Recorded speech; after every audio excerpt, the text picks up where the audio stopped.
So help me understand. I understand there's different levels of fatigue. How do you categorize those and how do you define those?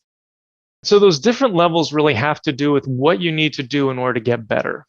So a level one problem is if you fix your lifestyle habits and you're all better. So this means that you sleep more, you drink more water, you eat better food, and you get more movement.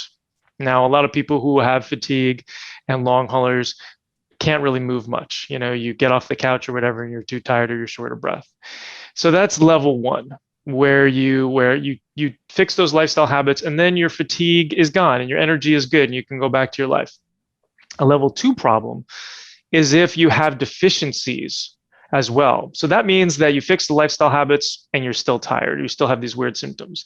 And then you replace the deficiencies, which I should say, big picture is all these causes that we're going to be talking about today can be broken up into deficiencies. So things that are not in the body that should be, and toxicities, things that are in the body that shouldn't be there.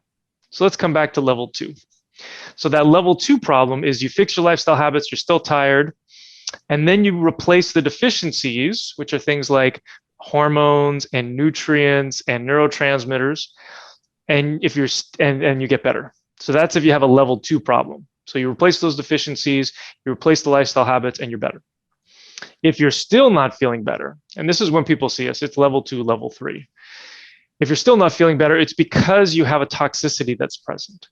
And these are things like heavy metals and chemicals and molds and infections and allergies and negative emotional patterns and electromagnetic fields that are all in the body that aren't supposed to be there. And when you resolve them, when you remove them out of the body, then your fatigue and long hauler symptoms resolve and you can go back to living your best life.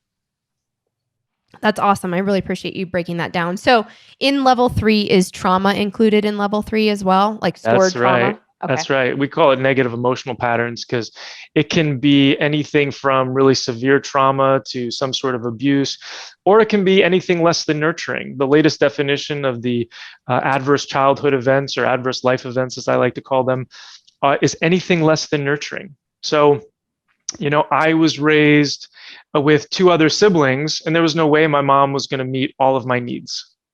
Right? People who have got 7 siblings, that's even harder. Yep. And then I also was rejected by a peer group when I was 10, and that changed the way that I saw friendship, and it increased the stress on my body and in my mind. So those things, weren't severe physical abuse, mental abuse, emotional, sexual, or whatever, but it still changed the way that I saw the world, increased stress on my body and my mind, and consequently I have negative emotional patterns from that and negative thought patterns. We know that 80% of our thoughts that we think as humans are negative, right? And all of those things are increasing stress on the body, which in turn ends up can cause fatigue. So yeah, that's where we put the negative emotional pattern / trauma in with the toxicities.